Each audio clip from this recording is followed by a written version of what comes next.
De ce bâtiment. Donc ce bâtiment, il est à la propriété de l'État, c'est pas la propriété de la TI. C'est un lieu qui est considéré aujourd'hui par les blogueurs comme un lieu mythique de l'ex-Ammar 404 de l'internet en Tunisie. D'ailleurs, c'est moi-même, c'est pas par hasard qu'il a mis une pancarte devant les lieux marqué Ammar 404. Mais c'est rien à voir en fait. Il y a des ingénieurs, il y a les meilleurs ingénieurs en internet en Tunisie qui travaillent ici, qui ont travaillé, il y a des ingénieurs qui ont quitté aussi.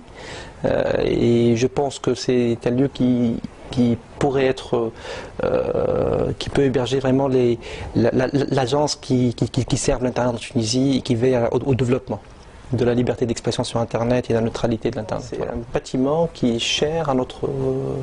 paraît-il, hein, c'est l'information, c'est les rumeurs qu'on a pu entendre, c'est pas ce qu'on confirme ou ne confirme pas, c'est que le président lui-même, le ex-président, donc le président déchu Ben Ali, a vécu dans une période ici. Mais bon, ça je ne peux pas le confirmer ni l'affirmer, mais c'est quelque chose que j'ai entendu parler.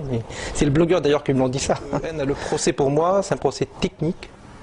Et c'est un procès qui est lié à la liberté d'expression sur Internet et à la neutralité de la TI. Uniquement ça. On a essayé de stabiliser la situation. Il y avait beaucoup de demandes, il y avait beaucoup de situations à régulariser. Des dossiers à régulariser, des dossiers administratifs liés au personnel, liés au travail de certains cadres, liés à la promotion de certains cadres. Donc il y avait aussi des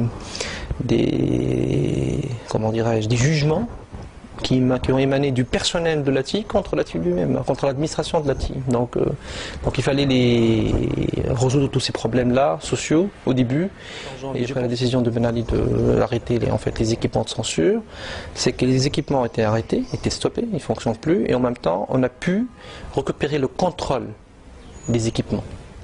Et ça, c'est très important. Plus le trafic augmente, plus les équipements n'arrivent plus à filtrer. Et si on force le trafic à passer par les filtres pour tout le trafic des fournisseurs de services Internet en Tunisie, ça va avoir un impact sur la qualité, donc il y aura des dégradations de la qualité. On ne peut pas détruire les logiciels sont installés sur des machines quand même qui sont des machines assez sophistiquées, ils sont protégés par pas mal de droits d'auteur, et aussi par les contrats de confidentialité, des contrats de protection de propriété intellectuelle. Le seul moyen de